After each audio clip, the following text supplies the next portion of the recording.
All right, Todd, good to have you back again. So our next question is... Yes, it's good to be here. Yeah, for buff.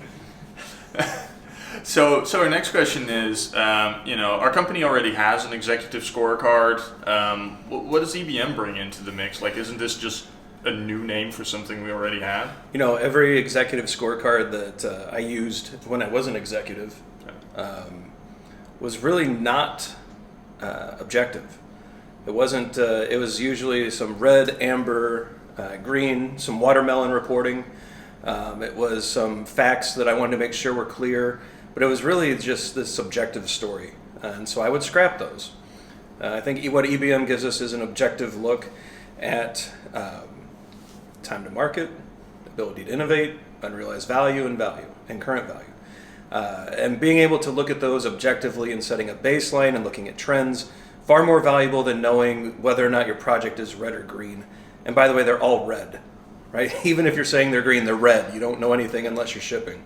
So scrap that stuff and just get into, I think, real data. Yeah, that's the thing, right? If you've ever read the book, The Psychology of Computer Programming, in the preamble, it already starts with kind of the problem with traditional reporting, right? Is that no one wants the numbers to look bad. So Right. Lots of those internal metrics, by the time they actually get to the executive level, have been reinterpreted to just make it appear as though everything is fine. So you end up running a virtual company, even with the best of software and the nicest looking dashboard.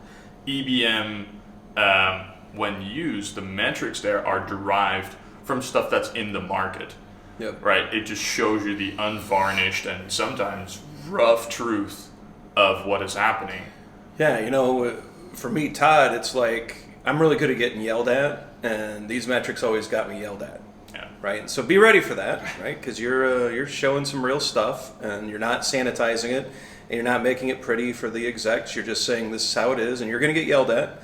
But reality is good, and it gives you a chance. Look, we do this agility stuff, I think, for one clear reason. We're trying to create the opportunity to make new and better decisions over and over and over and over again.